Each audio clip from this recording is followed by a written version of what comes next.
안녕하세요. 땅땅 무슨 땅입니다. 지금 보고 있는 게 신안산선 노선인데요. 이 노선에 관심 있는 분들이 정말로 많을 겁니다. 부동산은 첫째도 교통, 둘째도 교통이기 때문에 교통이 확실하게 개선되는 곳이 그 가치가 상승할 수 있겠죠. 오늘 신안산선에 대해 제대로 알아볼 테니까 영상 시작하기 전에 아래 구독 버튼 한 번씩 눌러주시고 좋아요, 따봉 버튼도 부탁드릴게요. 자, 결론부터 말씀을 드리고 시작하겠습니다. 신안산선 왜 영등포가 가장 큰 수혜를 받는가? 새로운 철도 노선은 모두에게 호재같이 보이지만 실제 가치의 상승은 특정 구간에 집중이 된다는 말입니다. 신안산선 진짜 수혜 지역은 어디인가? 제 이야기를 한번 들어보세요. 일단 신안산선이 특별한 이유가 있습니다. 서울 3대 업무지구인 여의도로 직결이 된다는 거고요. 직주 근접이 되는 겁니다. 여의도의 직장인 수요들, 평균 연봉이 7천만 원이 넘는 높은 연봉의 수요층이 있습니다. 여의도로 빨리 갈 수 있게 되는 것도 좋은 거지만 여의도 직장인들이 신안산선 라인을 따라서 집을 구하는 수요도 늘어날 수 있다는 거예요. 출퇴근 시간이 줄어듭니다. 안산에서 여의도 30분대에 주파할 수 있는 단축 효과가 있습니다. 광역철도들이 강남이나 서울역 쪽 많이 가는데 신안산선은 증권가라는 여의도 프리미엄 업무지구로 바로 연결이 된다는 겁니다. 자, 이제 중요한 게 나왔습니다. 수혜 지역의 진실. 이 호재가 모든 지역에 동일하지 않다는 겁니다. 신안산선 개통은 안산부터 서울까지 전 구간으로 개통하잖아요. 전 구간이 호재인 것 같이 보이지만 실제로 투자자의 입장에서 신안산선 호재가 있는 곳에 투자를 한다면 서울 진입 구간, 서울 안쪽에 있는 신안산선 역세권이 압도적으로 호재라는 이야기입니다. 구분을 해서 좀 볼게요. 안산 같은 경우에는 접근성이 개선되는 효과, 시흥 쪽은 중간 경유지 역할, 서울 안쪽 신안산선 구간은 여의도 직주 근접의 프리미엄을 제대로 받는다. 조금 구분해서 보면 여의도와 영등포 대림 구간은 최고의 프리미엄을 얻을 수 있는 구간입니다. 아니, 그곳들은 원래도 여의도랑 가깝잖아. 가깝기만 한 거지 물리적으로. 교통으로 실제 도어 투 도어 시간이 그렇게 좋지는 않았었단 말이죠. 지도에서 봐도 서울 안쪽에서 신풍이나 도림사거리 이런 곳들이 여의도로 가려면은 환승을 해서 가거나 버스를 타거나 신길역에서 내려서 걸어서 가거나 이런 식이었는데 이 신안산선이 개통되면은 예를 들어서 도림사거리에서는 2정거장이면 여의도를 가게 되고 대림에서도 하나, 둘, 셋, 4정거장이면 여의도로 들어가게 됩니다. 그만큼 인서울에서도 신안산선으로 인하여 그 가치가 대폭적으로 상승될 곳이 영등포, 도림사거리, 신풍, 대림사거리, 구로 디지털 단지 이런 곳이라는 말입니다. 영등포역 같은 경우에는 1호선 환승도 되죠. KTX도 있죠. 타임스퀘어 상권까지 연결이 되는 거고요. 도림사거리역은 기존에 역이 없었는데 신규 노선이 생기는 겁니다. 없었는데 생기는 것만큼 호재가 없겠죠. 영등포 주거 밀집 지역이랑 가까우면서 여의도를 2정거장에 갈 수 있게 되는 게 도림사거리역이고요. 신풍역은 신길 뉴타운 개발로 인해서 안 그래도 그 가치가 상승하고 주거 만족도, 생활 수준이 높아졌는데 7호선 환승까지 됩니다. 이렇게 되면은 신풍역, 신길 뉴타운에서 강남 갈 수 있지, 가산 디지털 단지 갈 수 있지, 신안산선 타고 여의도 갈 수 있지. 이런 식으로 대폭적으로 교통이 좋아집니다. 대림 삼거리역 같은 경우 구로 대림 중심 상권이랑 연결이 되면서 여의도 접근성이 좋아지고 구로 디지털 단지는 이미 업무지구잖아요. 근데 여기에 여의도까지 교통이 같이 좋아지면 2호선으로 강남가지, 시청가지, 구로 디지털 단지지, 여의도가지, 서울의 3대 업무지구를 다 갈 수 있는 곳이 구로 디지털 단지가 됩니다. 서울 안쪽에서 파격적으로 교통이 좋아질 곳이 지금 말씀드린 5개 지역인 거예요. 그 중심에 신안산선이 있다. 이렇게 말씀드려 볼게요.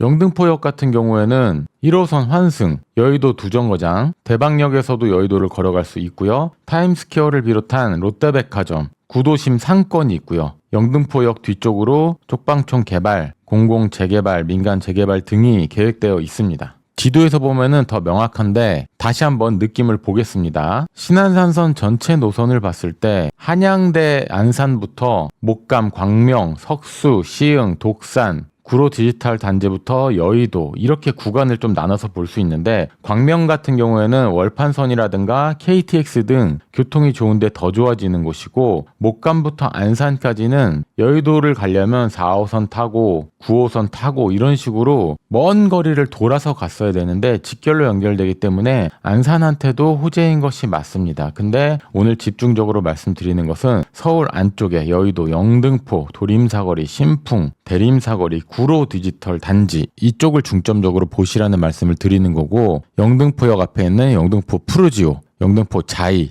도림사거리역 앞에 있는 현대 3차 아파트 신길 우성, 신풍역을 지나가는 신길 센트럴 아이파크, 센트럴 자이, 레미안 에스티움, 대림사거리역 앞에 있는 이편한 세상, 영등포 아델포레, 신대방 우성, 신대방 경남 아너스빌, 그리고 구로 디지털 단지 앞에 있는 힐스테이트 뉴포레. 제가 말씀드리는 아파트들 빠르게 지나갔는데 다시 한번 보시면서 스터디하시고 임장 가보시면 좋을 것 같아요. 그래서 신안산선 언제 개통하느냐 이거잖아요. 일단 공사하고 있습니다. 2018년에 착공을 해서 중간에 사고도 있었고 얼마 전에도 여의도역 사고가 있었는데 조금씩 지연이 되고 있는 것은 맞습니다. 공사가 재개돼서 공정률 60%대 2027년 개통 목표라고 썼는데 제 생각에는 조금 더 지연될 수도 있다 이렇게 보여집니다. 중단된 게 아니라 진행이 되고 있기 때문에 한 2년 그 안쪽으로는 개통하지 않을까 생각이 되는데, 늘상 이 철도의 준공 시점은 조금 밀리는 편입니다. 그런 거를 감안해서 생각을 하면 되고, 이 호재의 반영은 신안산선의 역세권이 되는 아파트들, 좀 전에 말씀드렸죠. 그곳들에 집중되기 때문에 신안산선역이 20분 거리에 생긴다 이런 곳보다는 500m 안쪽, 12분 안쪽에 생기는 아파트를 관심 갖고 보셔야 됩니다.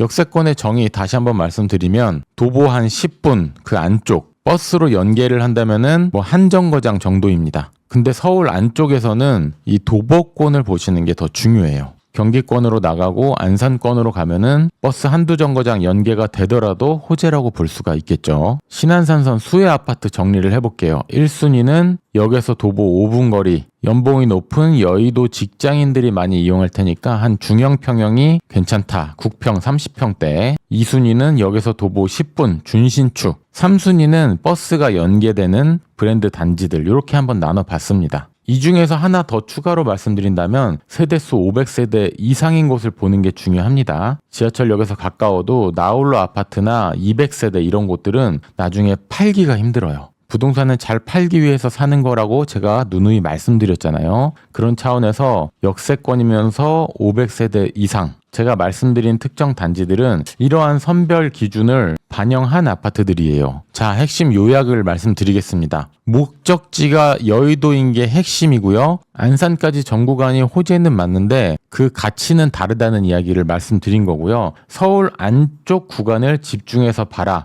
영등포, 구로, 대림 이런 쪽들이 실질적인 수혜를 받는 곳입니다. 그 안에서도 도보 5분 이내에 있는 제가 말씀드린 아파트, 제 영상을 다시 보셔도 좋을 것 같네요. 공사는 사고가 있고 지연이 되고는 있지만 계속 진행하고 있다. 철도가 생긴다고 모든 지역이 다 호재를 받는 게 아니고 호재의 정도도 다르다는 겁니다. 신안산선 임장을 가시게 되면 여기 없는데 여기 생기는 도림사거리와 대림사거리역 가보시고, 신길 뉴타운을 보신다면 신풍역과의 접근성을 한번 보시고요. 영등포 푸르지오나 영등포 재개발을 보신다면 영등포역을 실제 도보로 걸어서 몇 분 정도에 갈 수 있느냐, 이런 거를 보시면 좋을 것 같고, 구로 디지털 단지는 맞벌이 부부가 한 명은 직장이 구로 디지털 단지고 또 한 명은 여의도이고 이런 경우에 굉장히 적합한 곳이다, 이렇게 설명을 드릴 수 있겠습니다. 오늘 신안산선 호재를 받을 지역과 아파트에 대해서 설명을 드렸는데 도움이 되셨으면 땅땅 무슨 땅 채널 구독, 좋아요 부탁드릴게요. 여러분이 부동산을 공부할 때도 없고 물어볼 곳도 없어서 제가 임장패밀리라는 사이트를 만들었습니다. 임장패밀리가 어떤 도움을 드릴 수 있는지 설명을 드려볼게요. 온라인 임장 카테고리에 들어가면 추천 지역들을 분석하고 현장 임장을 하고 총 평까지 한 영상들을 수강하실 수 있습니다. 아무 곳이나 분석한 게 아니라 미래 가치가 있는 곳, 교통 호재가 있는 곳, 대규모 개발로 천지개벽할 곳, 이런 곳들 위주로 여러 여러 지역을 분석을 해놨습니다. 내 예산에 맞게 스터디 하시면 되고요. 부동산 특강 클래스가 있습니다. 투자 바이블, 경매, 공매, 임장 갔을 때 어떤 것을 봐야 하는가 이런 꿀팁들을 다 모아놨습니다. 그리고 부동산 상담 게시판을 운영하는데요. 많은 분들이 부동산 질문을 하고 계시는데 제가 한 분 한 분 답변을 드립니다. 비밀글로 남길 수 있으니 개인이 처한 상황을 자세하게 남겨주시면 답변 드리도록 하겠습니다. 임장 패밀리 중개사들에게 중개 요청을 할 수도 있고요. 올패스에 가입을 하시면 임장 패밀리의 모든 강의를 무제한으로 수강할 수 있고 게시판 답변도 빠르고 상세하게 드리고요. 카카오 톡방을 운영하고 있습니다. 톡방에 초대도 해드리고 결정적으로 올패스 멤버십이 되시면 오프라인 세미나 번개 모임에 초대를 해드립니다. 얼굴 보고 저한테 직접 부동산 질문하고 상담을 받으실 수가 있습니다. 임장 패밀리 사이트는 고정 댓글에 제가 링크 달아놨으니까 클릭하고 들어오셔서 부동산 스터디, 입지 분석하고 내 집 마련하는데 분명히 도움이 많이 되실 겁니다. 사이트에 들어오셔서 뭐부터 할지 모르실 수 있는데 온라인 임장을 먼저 스터디 하시면 됩니다. 감사합니다. 땅땅 무슨 땅이었습니다.